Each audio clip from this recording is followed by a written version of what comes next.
घोड़े में चिकई में जी सर। चाय की पत्ती बनती है कंडाली। अच्छा जी जी जी वहाँ पहले तो बहुत बहुत धन्यवाद और बहुत बहुत शुभकामना आदरणीय लक्ष्मण सिंह रावत जी थे जौन अद्वितीय काम, बहुत बड़ो काम, जे काम की बहुत सख्त जरूरत थी देहरादून में गढ़ भोज अपना पारंपरिक रीति रिवाजों को भोज, जय भोज से माधो सिंह भंडारी, रिखोदा लोधी, चंद बदल शाह, गढ़ो सुम्याल, मोथु बंगारी, बड़ बड़ा वीर भड़ पैदा बहन जय भोज खेगी वो भोज देहरादून में लियोणो ये अपना आप में बहुत बड़ी बात है। Wonderful. It felt light. It felt just rightly spiced. It felt clean. It felt like it didn't have any toxins in it. You can taste when the food is organic.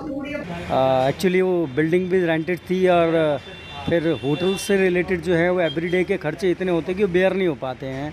तो पहले शुरू में हमें काफ़ी अच्छा वो मिला, उसके बाद धीरे धीरे जो है वो हर मंथ मेरे को 1.5-2 लाख 1.5-2 लाख 2.5 लाख उसका लॉस होता रहा। मैंने हिस्सा भी लोग होते हैं ये अनबोल में कि जीवन में हिम्मत ना हारा, मैंने भी बहुत संघर्ष करी।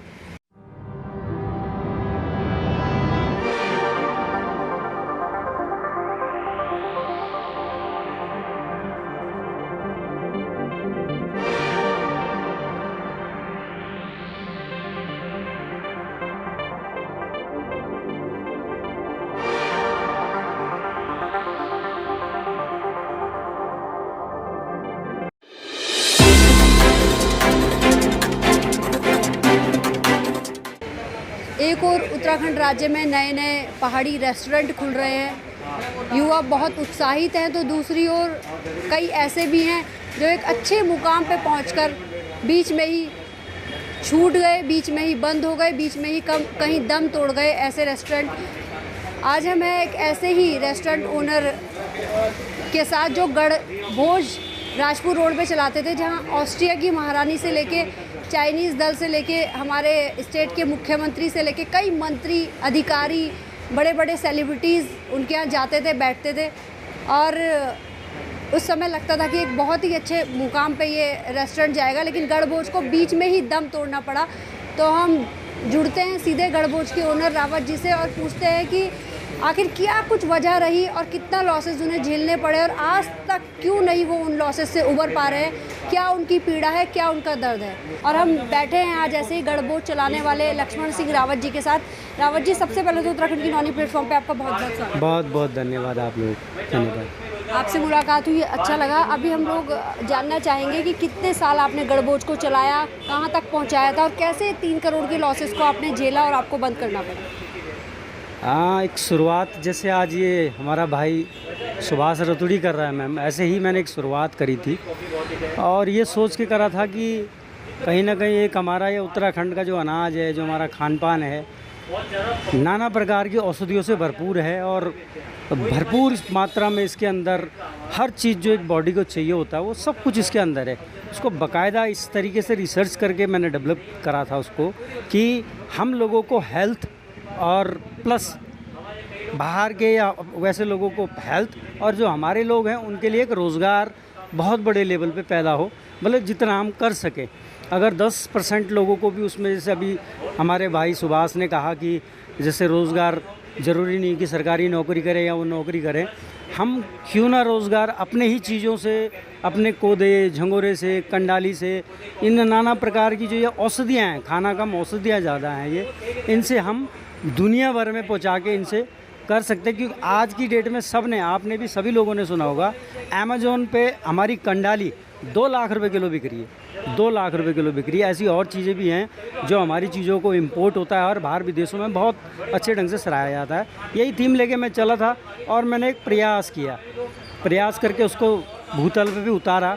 अपना मेनू जो हमारा मेनू जो है, जैसे पंजाबियों का होता है, गुजरातियों का होता है, साउथ इंडियन का होता है, उस मेन्यू को भी बनाने में मुझे 10 महीने लगे, 10 महीने। क्योंकि कई लोग बोलते थे भाई बाहर का आदमी आ गया कोदा, आप तो बोलोगे कोदे की रोटी है, और वो तो नहीं समझेगा कि कोदे की रोटी है। अब उसको साइंटिफिक नेम उसके बहुत ज़रूरी थे, उसके क्या इफ़ेक्ट हैं, क्या फ़ायदे हैं, क्या उसके वो हैं, वो बताने के लिए उस पर पूरा मतलब डीप एक रिसर्च आयुष विज्ञान की रिपोर्टों से लेके उससे लेके वो बाकायदा उस मेनू में मैंने मेंशन करा और लोगों को बताने की कोशिश करी। अब 3 साल तक मैंने काफ़ी प्रयास किया, जो पूंजी मेरे पास थी प्लस मैंने बैंक लोन लेके वो करके काफ़ी प्रयास करा कि ये ट्रैक पे है। ये भी सोच रखा था कि 3-4 ब्रांचेस मैं आने वाले 2-1 सालों में खोलूँगा, पर कहेंगे दुर्भाग्य हमारा कि शायद हम उस चीज़ में सक्सेस नहीं हो पाए, या हमारी मेहनत या तो कहीं ना कहीं कुछ कमी रह गई, या लोगों को पूरा ढंग से सराहा नहीं। हाँ, इतना मैं ज़रूर कहूँगा सरकार से और सरकार के लोगों में बैठे हुए लोग कि अगर सरकार, जो छोटे भाई ने भी कहा हमारे, अगर सरकार इसमें कहीं ना कहीं साथ में मिलके पहल करे तो हम जैसे या ये भाई जैसे लोग लड़के उनको एक अच्छा पुश मिलेगा और आगे ये चीज़ों से इतना बड़ा रोज़गार जनरेट होगा कि लोगों को स्वास्थ्य के प्रति चीज़ें भी अच्छी मिलेंगी। गाँव में किसान भी काम मेहनत करेगा, क्योंकि जब उसको आमदनी बढ़ेगी तो वो इंटरेस्ट लेगा उसमें, और लोग भी हमारे को इसमें मतलब धन से उससे हमारी वो करेंगे, और हमारे जो यूथ वर्ग है उनको कहीं जाने की ज़रूरत भी नहीं आएगी। आपने करीब कितने साल गढ़बोध चलाया? 3 साल चलाया मैंने। 3 साल। तो कितना बड़ा आपका भवन था, कितना इन्वेस्टमेंट हो गया था, कितने लॉसेस आपको झेलने पड़े? इन्वेस्टमेंट तो मैंने काफ़ी कर दिया था, एक आध CR तो मैंने बिल्डिंग पे ही लगा दिया था। मैंने कहा कुछ इस तरीके से पेश करा जाए कि लगे, आए भी मेरे पास राज्यपाल नागालैंड से लेके, कमिश्नरों से लेके, पुलिस के बड़े बड़े आयुक्तों से लेके, IG DIG, बाहर के लोगों से लेके, जापान, रसिया, चाइना के दल आए मेरे पास, आए वैसे भी नहीं, जो हमारे अब यहाँ R राइस कुमार DM साहब है वो लाए चाइना के दल को। मेरे गढ़बोज में एक डील हुई सरकार की 10,000 करोड़ की, तो उन लोगों ने भी बड़ा सराहा किया, ये खान पान तो बड़ा अच्छा है और बहुत ही हेल्दी है और हाइजीनिक है कि हमको भारी भी नहीं लग रहा और खाया। तो ऐसा काफ़ी लोगों का वैसे हुआ हमारे यहाँ पर 3 साल जैसे तैसे करके मैंने खींचने की कोशिश करी।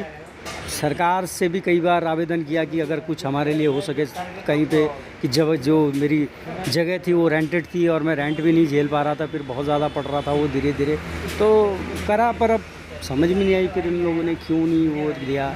तो यहाँ पे हमारा यही कहना है कि अगर ये और लोग भी आज काम कर रहे हैं तो अगर उनको थोड़ा पुश मिल जाएगा सरकार की तरफ से कुछ वैसे, तो कहीं ना कहीं इस चीज़ में जैसा आपने बताया कि लगभग 3 करोड़ का नुकसान आपने झेला, जबकि आपने अभी बताया कि 10,000 करोड़ की आपकी सरकार के साथ डील भी हो गई थी, तो क्या वो आगे नहीं बढ़ पाई? मेरी नहीं हुई थी।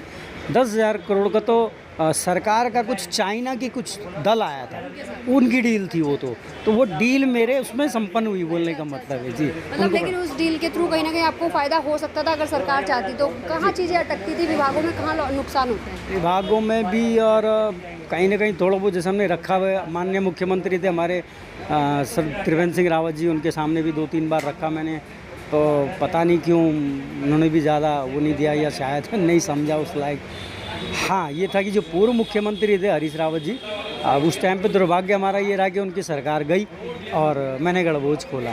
वो इस काम के लिए बहुत ज़्यादा एक्टिव रहते थे, बाकी तो बहुत ज़्यादा। कहीं ना कहीं आपकी नाराज़गी तो होगी, सरकारी शासन हो, सरकार हो, सबके प्रति इतना नुकसान आपने झेला है, तो अगर सबका जोर अपने उत्तराखंड की संस्कृति और खान पान के प्रति रहता तो शायद आपका गढ़बोझ आज जिंदा होता, मरता नहीं। जी, और पूरी मैं कहता हूँ पूरे भारत में खुलता आज, अगर इसको फोकस किया होता तो पूरे भारत में। वो जैसे वो भाई बोल रहे थे रतुड़ी भाई कि अकेला आदमी मैं क्या करूँगा, सेम मेरा भी बोलना है कि मैं अकेला क्या करता, अगर एक दल बल मेरे साथ खड़ा हो जाता तो बहुत कुछ हम कर सकते थे। जिसमें कि आज भी मेरे पास कई लोगों के फ़ोन आते हैं कि आपका खुला है गढ़बोझ, नहीं खुला है, ऐसे भी फ़ोन आते हैं। और ऐसे भी फ़ोन एक कल आया कि आपके गढ़बोझ का जो है सेल टैक्स बैलेंस है। मैंने कहा गढ़बोझ बंद हुए 3 साल हो गए, सेल टैक्स किस बात का, मैं तो GST नंबर पे GST पे कर रहा था, और GST पे मैं बंद कर चुका हूँ और गढ़बोझ भी बंद कर चुका हूँ।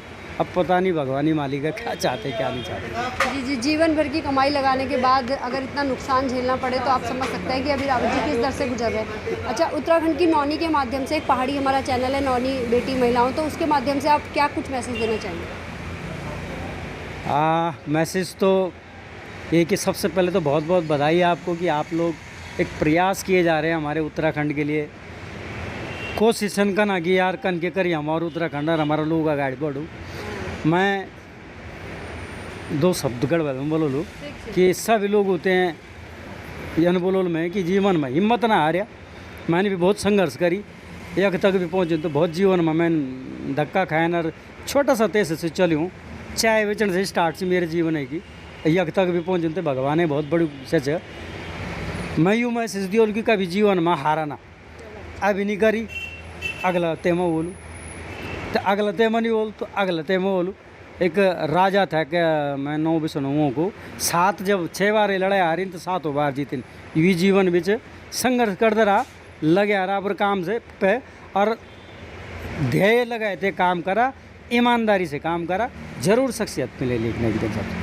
क्या बात, चैनी भी लोग जा बिल्कुल ठीक चिन्ह आप, है ना। तो उत्तराखंड की नौनी के माध्यम से संदेश देने के लिए और उत्तराखंड की नौनी से जुड़ने के लिए आपका बहुत बहुत बहुत धन्यवाद आप लोगों को, बहुत बहुत धन्यवाद।